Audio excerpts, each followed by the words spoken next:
We live in a world that is just, well, completely obsessed with instant clarity, Oh, yeah, totally. like the instant 4K digital photo, Hmm. snap, and it is just perfectly clear, ready to be categorized and judged. But if you think about the biggest, most groundbreaking ideas, they almost never arrive in 4K. No, they really do not. They show up messy. Right, messy, out of focus, and honestly pretty confusing. And that blurriness is exactly what author Naveen Sinha explores.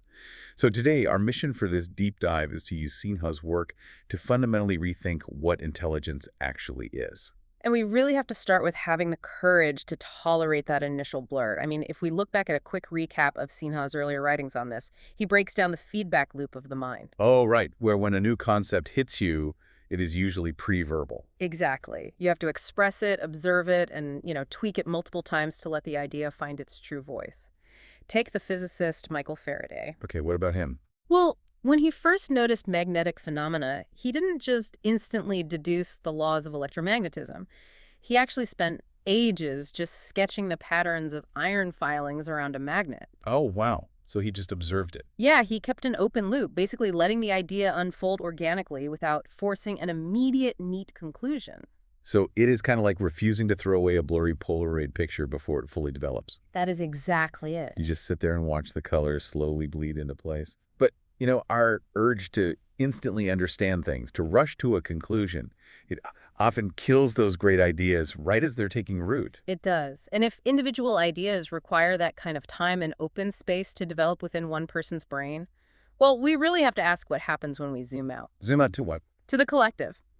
Sinha makes a really profound shift here. He argues that we mistakenly equate intelligence with mere computational speed, like how fast a single processor inside your skull can output a math equation. Right, the whole brain is a computer thing. Exactly. But true intelligence, he suggests, is emergent. So consider a colony of ants coordinating to find food. Okay, individually, an ant isn't doing complex calculus. No, not at all. It is just leaving a simple chemical trail of pheromones as it walks. They wander around, find a crumb, and leave a trail back home. Simple enough. Right. But here is the mechanism that makes it brilliant. Other ants respond by reinforcing the stronger trails. Oh, so that creates positive feedback. Yes. And meanwhile, the weaker, less efficient paths, they just fade away through natural decay. So through these incredibly simple individual actions, the colony collectively creates highly sophisticated pathways. Okay, let's unpack this, though, because ants are fascinating. But how does that translate to human thinking? We aren't blindly following chemical trails. Well, we aren't leaving chemicals, no, but we are leaving cognitive and social trails. What do you mean? Sinha points out that what we perceive as individual human intelligence is deeply collective.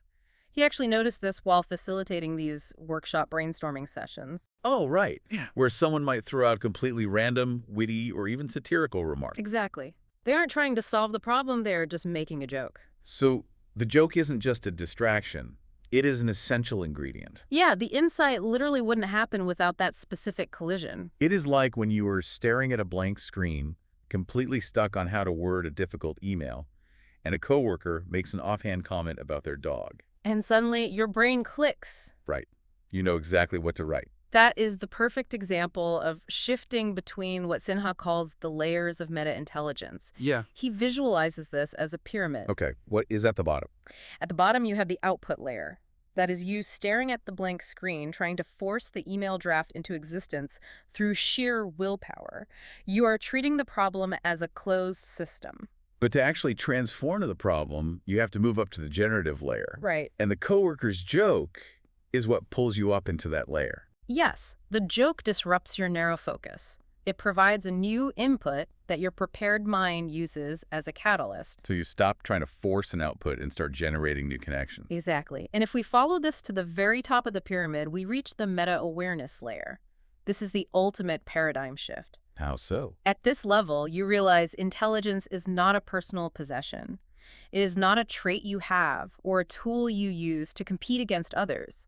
It is an open, distributed field that you actively participate in. Meaning your thoughts are fundamentally shaped by interactions entirely outside your own boundaries. So for everyone listening, this means you can stop trying to force the perfect solo solution. Yeah, you do not have to bear the entire cognitive load yourself. Which leaves us with an important question to mull over. It does. If intelligence is truly an open system of continuous exchange, what breakthrough idea are you currently blocking just because you're trying to solve a problem entirely on your own? That is such a great point to end on. Stop throwing away the Polaroid before it develops, and let your environment help you bring it into focus. Keep your mental loops open, stay curious, and thanks for joining us on this deep dive.